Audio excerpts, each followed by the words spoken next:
आज हम बात करेंगे कॉन्स्टिट्यूएंट्स ऑफ डिपॉजिटरी सिस्टम के बारे में। देखिए, डिपॉजिटरी सिस्टम में सबसे पहले नंबर आता है द डिपॉजिटरी, उसके बाद आता है the depository participant. Basically depository system को इन दोनों का ही टोटल कहा जाता है।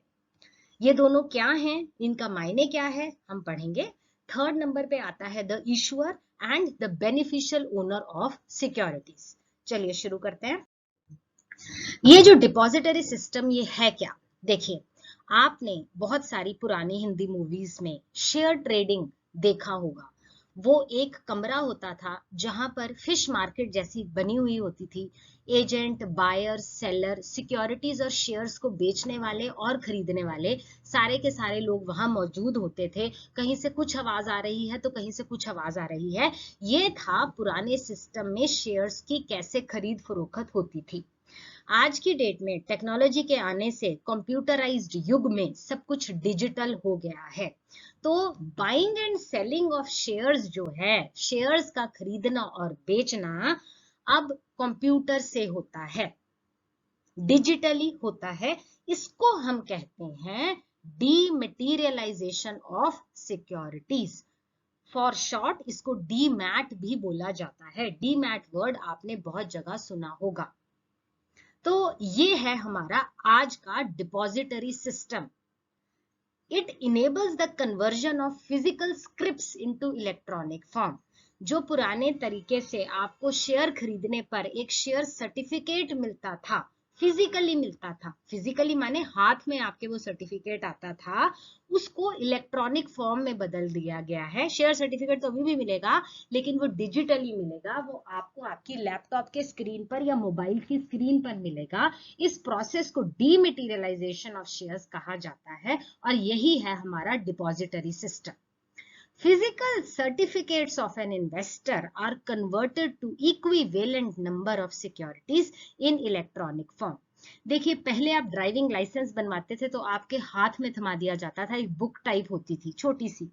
उसके बाद एक कार्ड जैसा होता था। आज की डेट में आपको डिजी ड्राइविंग लाइसेंसेस मिल जाते हैं, डिजिटली वो आपके मोबाइल पर, लैपटॉप पर आ जाते हैं। उसी तरह से ये जो शेयर्स का प्रोसीजर है ये भी डिजिटली हो गया है।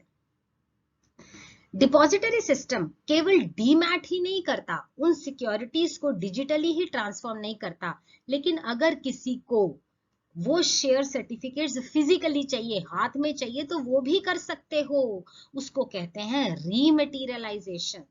Depository system enables the investors, investors को यह सुविधा भी दी गई है कि ये जो डिपॉजिटरी मोड वाले शेयर्स हैं, डिपॉजिटरी मोड वाले मतलब डिजिटल मोड वाले जो शेयर्स हैं, जो आपको ऑन स्क्रीन मिले हैं, वो अगर आप चाहो तो फिजिकली भी ले सकते हो, हाथ में भी ले सकते हो।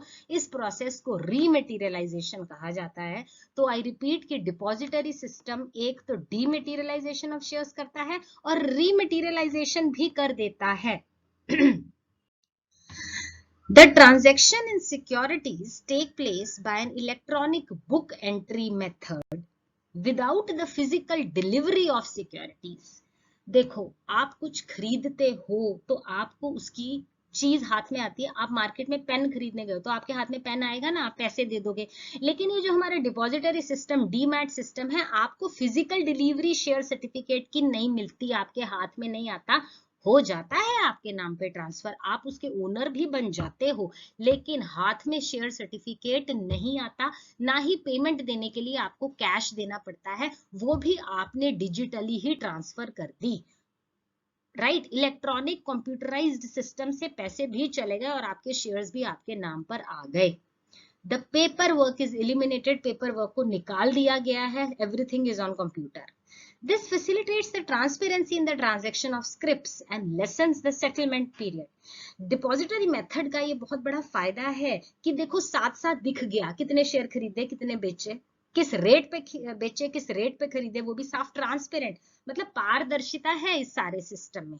और सेटलमेंट पीरियड भी कम हो जाता है, साथ साथ आपको शेयर मिल गया, साथ साथ पैसे दे गए। नहीं तो क्या होता था, भैया आज तुम शेयर ले जाओ, कल मुझे पैसे दे देना, T+1 डे में दे देना, 2 दिन के बाद दे देना, साथ साथ। सो ये इसका बेनिफिट है। लिक्विडिटी ऑफ इन्वेस्टमेंट भी बढ़ जाती है। लिक्विडिटी क्या होता है, कितनी सुविधा के साथ आप उसको कैश में ट्रांसफर कर सकते हो। तो अगर आप डिपॉजिटरी मोड में जा रहे हो तो आप साथ साथ उसको कैश में कन्वर्ट कर सकते हो। डिजिटली बैठे ही आपने ग्राहक ढूंढ लिया अपने शेयर्स का, उसको साथ साथ बेच दिया, कैश आपके अकाउंट में आ गया।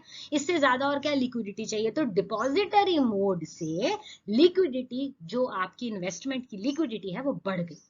इसका दूसरा नाम स्क्रिप्टलेस ट्रेडिंग सिस्टम भी बोला जाता है, क्योंकि फिजिकल डिलीवरी ऑफ स्क्रिप्ट्स तो है ही नहीं, ना शेयर सर्टिफिकेट हाथ से किसी के हाथ में देना है, ना किसी के हाथ से लेना है। So another name is scriptless trading system.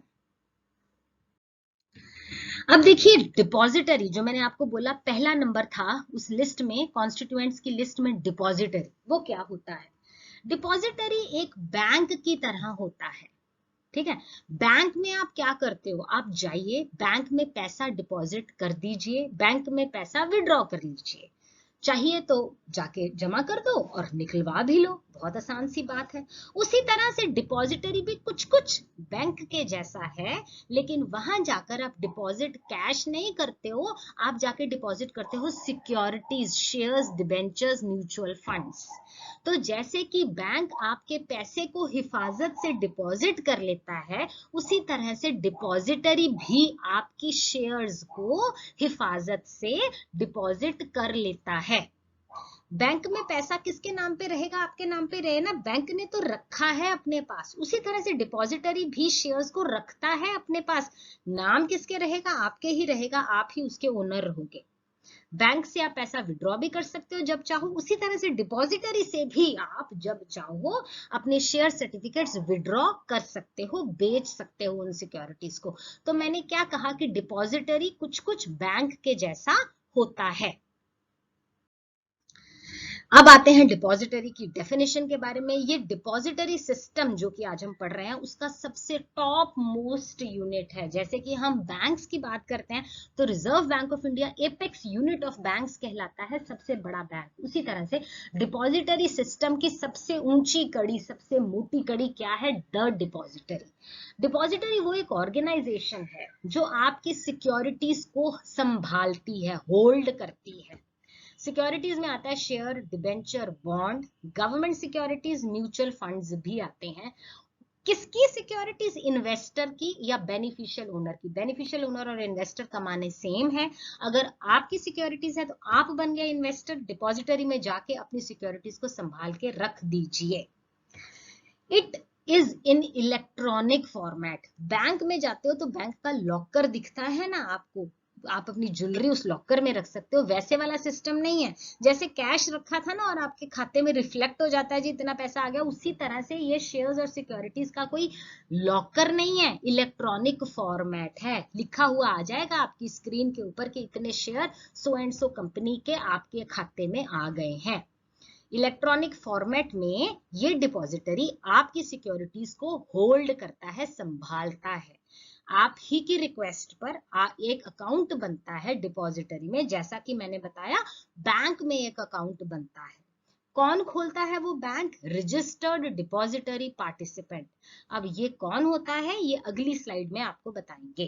तो अभी के लिए इलेक्ट्रॉनिक फॉर्मेट में ये डिपॉजिटरी रजिस्टर्ड डिपॉजिटरी पार्टिसिपेंट की मदद के द्वारा इन्वेस्टर के बैंक अकाउंट खोलता है अपने डिपॉजिटरी में, और उसमें उसकी सिक्योरिटीज रख दी जाती हैं। The depository acts like a custodian for the securities. Custodian माने आपकी चीज को संभाल रहा है। मान लीजिए आपके पास एक बहुत बड़ा लगेज है और आपने किसी ऑफिस में किसी से मिलने जाना है 1 घंटे के लिए, तो आप अपने फ्रेंड को वो लगेज देते हो कि भैया इसको संभालो, मैं 1 घंटे में आके आपसे लेता हूं। तो इस एग्जाम्पल में आपका फ्रेंड क्या बना, आपके लगेज का कस्टोडियन, क्योंकि आपने उसके सामान को संभाला। उसी तरह से ये डिपॉजिटरी भी इलेक्ट्रॉनिक फॉर्मेट में आपकी सिक्योरिटीज को संभालता है। It acts like a defect owner of these securities held it with it for a limited purpose of transfer of ownership. वो थोड़ी देर ओनर नहीं बनता, वो आपकी सिक्योरिटीज को संभालता है। ओनर तो आप ही रहते हो, तब तक वो सिक्योरिटीज उसके पास पड़ी हैं जब तक आपने उनको फर्दर बेचा नहीं है। जब आपने उसको बेच दिया तो उसने वो भी आपके अकाउंट में से निकाल के दूसरे के अकाउंट में डाल देनी है। देखिए ये एक पर्सन है, इन्होंने शेयर्स सेल करने हैं। ये एक पर्सन है, इन्होंने शेयर्स बाय करने हैं। तो अब ये शेयर सेल करना चाहते हैं, तो क्या ये डोर टू डोर जाकर बोलेंगे अरे भैया मुझे शेयर बेचने हैं, खरीदने तो नहीं? नॉक नॉक दूसरे घर में जाके भैया मुझे शेयर्स बेचने हैं, तुमने खरीदने तो नहीं? ऐसा तो नहीं होता ना। तो वो क्या करेंगे, ये जिन जिन पर्सन ने ये शेयर सेल करने हैं और जिन पर्सन ने कुछ शेयर्स बाय करने हैं, वो सब के सब डिपॉजिटरी पार्टिसिपेंट के पास जाएंगे। ये डिपॉजिटरी पार्टिसिपेंट एक, जैसे आप वो खरीदते हो ना, लैंड खरीदते हो, बिल्डिंग खरीदते हो, तो आप किसके पास जाते हो? आप लैंड ब्रोकर के पास जाते हो, प्रॉपर्टी ब्रोकर, प्रॉपर्टी डीलर के पास जाते हो। उसके पास खरीदने वाले भी आते हैं, बेचने वाले भी आते हैं, फिर वो दोनों को मिला देता है और आपकी डील हो जाती है। उसी तरह से शेयर्स में डील करने वाले लोग जाते हैं जी डिपॉजिटरी पार्टिसिपेंट के पास। वो डिपॉजिटरी पार्टिसिपेंट आपको डिपॉजिटरी से मिलवाता है, डिपॉजिटरी में एक अकाउंट खुलवा देता है। ये पर्सन अगर डायरेक्टली चाहे कि हम इस डिपॉजिटरी के पास चले जाएं तो it is not allowed, right. ये पर्सन अगर डायरेक्टली चाहे कि हम डिपॉजिटरी के पास चले जाएं, नॉट अलाउड, पॉसिबल नहीं है। आपको ये रूट यही अपनाना पड़ेगा, डिपॉजिटरी पार्टिसिपेंट, और फिर जाओगे आप डिपॉजिटरी के पास। इसी तरह से ये पर्सन भी पहले डिपॉजिटरी पार्टिसिपेंट के आएंगे और फिर वो डिपॉजिटरी के पास जाएंगे। तो कहने का बात ये हुई कि ये जो हमारे डिपॉजिटरी पार्टिसिपेंट हैं, ये एक लिंक है दोनों पर्संस का, खरीदने वाले का भी और बेचने वाले का भी डिपॉजिटरी के साथ। ये लिंक डिपॉजिटरी पार्टिसिपेंट ही बनाते हैं। The depository interacts with the investors through the agents called depository participants। जैसा कि पिछली स्लाइड में मैंने दिखाया कि जो डिपॉजिटरी ने इंटरैक्शन करनी है इन्वेस्टर के साथ, वो डीपी के थ्रू ही होगी। वो डायरेक्टली, डिपॉजिटर किसी भी इन्वेस्टर से बात नहीं करते। कोई भी इन्वेस्टर डायरेक्टली डिपॉजिटरी के पास नहीं पहुंच सकता। रास्ता रहेगा डिपॉजिटरी पार्टिसिपेंट के द्वारा ही। The depository participant can offer the services only after receiving a certificate from the SEBI। तो ये जो डीपी है, ये कौन बनता है डीपी? आप, मैं, कोई भी बोले मैं बन जाता हूं डीपी, ऐसा नहीं है। उसको अपने securities and exchange board of India से एक सर्टिफिकेट लेना पड़ेगा, तब ही कोई पर्सन डिपॉजिटरी पार्टिसिपेंट बन सकता है। उसको अपने काम की पूरी नॉलेज होनी चाहिए। इन्वेस्टर को डिपॉजिटरी अकाउंट खोलना पड़ेगा डीपी की मदद से। उस अकाउंट का नाम होता है डीमैट अकाउंट, ठीक है। The depository with the help of DP controls the electronic transfer of securities and the settlement of transactions. जब कोई इन्वेस्टर पहले डिपॉजिटरी पार्टिसिपेंट के पास जाएगा, फिर वो डिपॉजिटरी पार्टिसिपेंट एक डीमैट अकाउंट खोलेगा। कहां खोलेगा? डिपॉजिटरी में खोलेगा। जैसे कि बैंक में बैंक अकाउंट खुलता है ना, savings account, current account, FD account, उसी तरह से डिपॉजिटरी में एक अकाउंट खुलेगा जिसका नाम है डीमैट अकाउंट। खोलेगा कौन? डीपी खोलेगा। किसके नाम से खोलेगा? इन्वेस्टर के नाम से खोलेगा। तो ये जो डिपॉजिटरी है, ये इलेक्ट्रॉनिक ट्रांसफर ऑफ सिक्योरिटीज और सेटलमेंट ऑफ ट्रांजैक्शंस देखेंगे, लेकिन हेल्प कौन करेंगे जी? आपके DP, depository participant. The depository can hypothecate the dematerialized securities against the bank loan। देखिए, हाइपोथिकेट मतलब आपको कोई लोन चाहिए तो आपको कुछ ना कुछ गिरवी रखना पड़ता है ना। आपको अपनी सिक्योरिटी दिखानी पड़ती है कि भैया ये मेरी लैंड है, इसके बदले में मुझे लोन दे दिया जाए। तो इलेक्ट्रॉनिक फॉर्मेट में अगर आपके शेयर्स पड़े हैं, तब भी आपको उनके बेस पे लोन मिल सकता है। तो डीमेटीरियलाइज सिक्योरिटीज का मतलब जो कंप्यूटर में आपकी सिक्योरिटीज डीमैट अकाउंट में पड़ी हैं, उनके बेसिस पर भी आपको बैंक लोन मिल सकता है। ये जो सिक्योरिटीज डिपॉजिटरी अकाउंट में पड़ी हैं, आप इनको गिरवी रख सकते हो, प्लेज कर सकते हो, एक लोन लेने के लिए, कोई क्रेडिट फैसिलिटी लेने के लिए, उसके लिए भी अलाउड होता है। NSDL में, नेशनल सिक्योरिटीज में, आपको अगर प्लेज करनी है सिक्योरिटीज, तो आपको ये कंडीशन रहती है कि इस वाली डिपॉजिटरी में उधार लेने वाला और उधार देने वाला, उन दोनों का अकाउंट होना चाहिए। आपको नेक्स्ट स्लाइड में बताएंगे NSDL डिपॉजिटरी होता क्या है। इस वाली ये एक तरह की डिपॉजिटरी है। इस डिपॉजिटरी में अगर आपने लोन लेना है तो लोन लेने वाला का भी अकाउंट होना चाहिए और लोन देने वाले का भी अकाउंट होना चाहिए। ये कंडीशन पूरी होती है तो आप अपनी सिक्योरिटीज के बदले में लोन ले सकते हो। The depository issues the receipt of bonus shares in the electronic format। देखो, अगर आपका इलेक्ट्रॉनिकली अगर आपने शेयर्स रखे हैं डीमैट अकाउंट में तो इसका मतलब ये नहीं है कि अगर कंपनी बोनस शेयर्स दे रही है तो आप छूट जाओगे, आपको तो मिलेंगे ही नहीं, ऐसा नहीं है। आपके बोनस शेयर्स अगर वो कंपनी इशू कर रही है तो वो ऑटोमेटिकली आपके अकाउंट में, आपके डीमैट अकाउंट में आ जाएंगे। They are automatically credited to the demat and the trading account of the shareholders। जिस शेयरहोल्डर के खाते में जाने हैं बोनस शेयर्स उसको ऑटोमेटिकली मिलेंगे, आपका कुछ छूट नहीं जाएगा अगर आपने डीमैट अकाउंट खुलवा लिया। The depository offers the nomination facility of the demat account। जैसे आप अपने बैंक अकाउंट की, अपनी प्रॉपर्टी की नॉमिनेशन करते हो ना कि मेरे बाद ये पैसा इसको मिल जाए, उसी तरह से डीमैट अकाउंट में भी आप नॉमिनेट कर सकते हो अपने बेटे को, बेटी को, किसी को भी, जो भी आप हस्बैंड वाइफ व्हाटएवर आप नॉमिनेशन फैसिलिटी होती है। अब एक एग्जांपल लेते हैं। ये मिस्टर के हैं। मिस्टर के को पेरेंट्स ने 10,000 रुपीज का गिफ्ट दे दिया।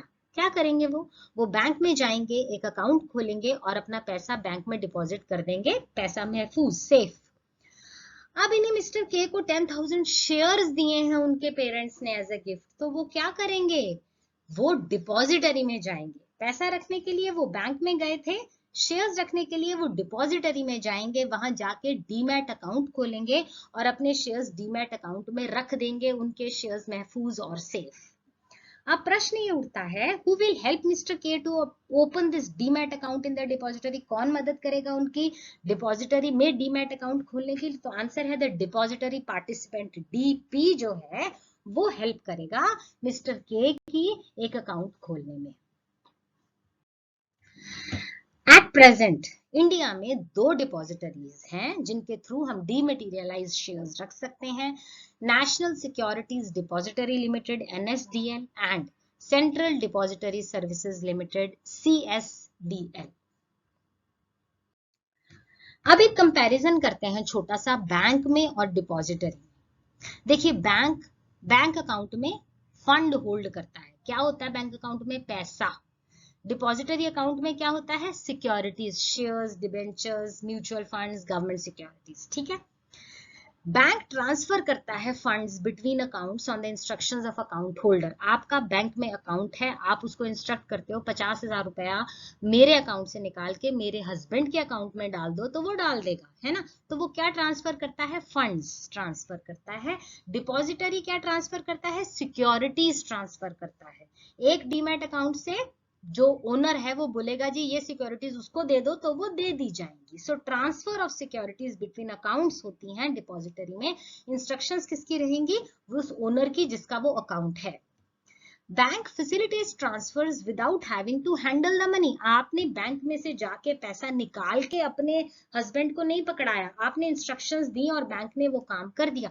उसी तरह से ये जो ट्रांसफर ऑफ ओनरशिप सिक्योरिटीज की है वो भी आपको डिपॉजिटरी में जाकर नहीं करना पड़ेगा कि पहले अपने शेयर्स लिए, वो शेयर सर्टिफिकेट अपने पर्सन को पकड़ाए। नो, आप उसको इंस्ट्रक्शंस दीजिए, बैंक पैसा ट्रांसफर कर देगा विदाउट होल्डिंग द मनी। उसी तरह से ये भी सिक्योरिटीज ट्रांसफर कर देगा without having to handle the securities. Bank में money is kept safe and depository में the securities are kept safe. Okay, but the thing is कि आप बैंक में जा सकते हो, you can approach the bank directly. मेरा एक बैंक में अकाउंट है, मुझे वहां जाना है तो मैं जा सकती हूँ, या जिस बैंक में अकाउंट नहीं भी है मुझे वहां खुलवाना है तो मैं वहां जा सकती हूँ। Okay, but in the case of depository हम डिपॉजिटरी पर जा नहीं सकते, हम डिपॉजिटरी को डायरेक्टली अप्रोच नहीं कर सकते, ना ही डिपॉजिटरी हमें डायरेक्टली अप्रोच कर सकता है। लिंक है डिपॉजिटरी पार्टिसिपेंट, आपको डिपॉजिटरी पार्टिसिपेंट के पास जाना पड़ेगा, फिर आप डिपॉजिटरी का काम कर सकते हो, डायरेक्ट अप्रोच नहीं है। Got it? नेक्स्ट, अब आता है the depository participant DP. DP depository का एजेंट है, वाइटल इंटरमीडियरी, बहुत इंपॉर्टेंट लिंक है डिपॉजिटरी सिस्टम में। किसके बिटवीन लिंक है? डिपॉजिटरी में और इन्वेस्टर के बीच का लिंक डिपॉजिटरी पार्टिसिपेंट है। कोई भी बात इन्वेस्टर से डिपॉजिटरी की नहीं होती, डिपॉजिटरी की इन्वेस्टर से नहीं होती, बातें होती हैं डिपॉजिटरी पार्टिसिपेंट के through. They are the service providers to the investors. Investor को क्या क्या सर्विस देता है जी? आपका डीमैट अकाउंट खोलने से लेकर सारी ट्रेडिंग जो शेयर्स की है वो डिपॉजिटरी पार्टिसिपेंट ने ही करवानी है। The depository interfaces with its investors through them. Depository बात करता है इन्वेस्टर से किसके थ्रू? किस फेस के थ्रू बात करता है? डिपॉजिटरी पार्टिसिपेंट के थ्रू ही सारी इंफॉर्मेशन देता है, वो डायरेक्ट बात नहीं करता। To utilize the service of a depository, an investor has to open an account with DP. अगर आपको डिपॉजिटरी की सर्विस लेनी है, माने अगर आपको शेयर्स में ट्रेडिंग करनी है, तो आपको डिपॉजिटरी पार्टिसिपेंट के थ्रू एक अकाउंट खुलवाना पड़ेगा। All the buying and selling of shares takes place through DP only. जो भी डिपॉजिटरी सिस्टम के अंदर काम है, buying of shares, selling of shares, वो सारा का सारा डीपी के थ्रू ही होगा। An investor can interact only with DP and not with the depository for all the dealings in the shares and securities in electronic form.